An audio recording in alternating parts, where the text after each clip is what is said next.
Тіс ауруы өте жағымсыз және шыдатпайтын жағдай.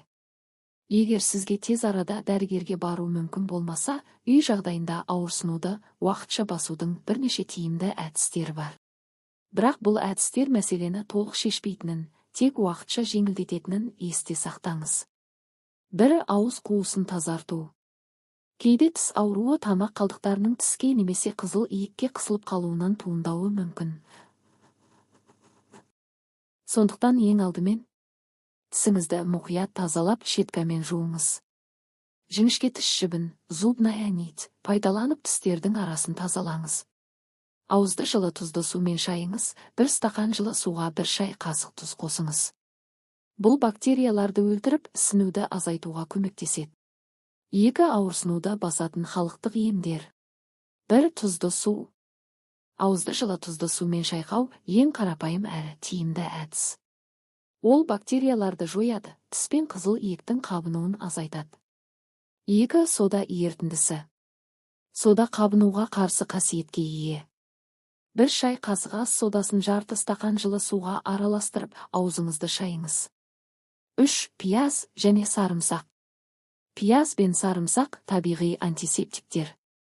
Сарымсақты немесе пиязды ұсақтап ауырған тіске қоюға болады. 4 қалампыр майы.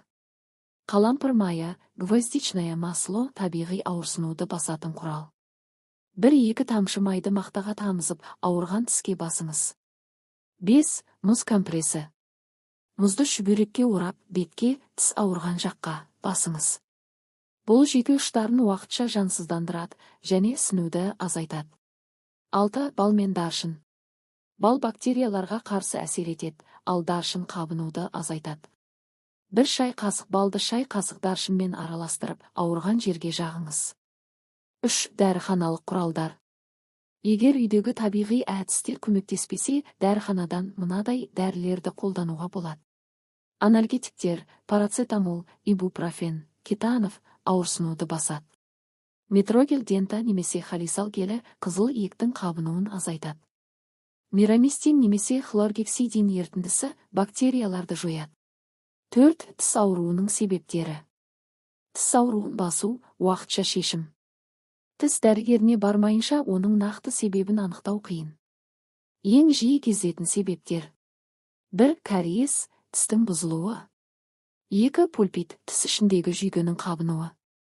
3 қызыл иектің қабынуы, гингивит, пародонтит, ісіну мен қан кетуге әкеледі. 4 тістің жарықшағы немесе сынығы. 5 тіс шолынғаннан кейінгі асқыну, альвеолит. 5 дәрігерге баруды қажет ететін жағдайлар. Егер сізде келесі белгілер болса, стоматологқа тез арада бару керек. Тіс ауруы бірнеше күн бойы басылмаса. Бетіңіз қатты ісіп кетсе. Аузыңыздан жағымсыз иіс шықса.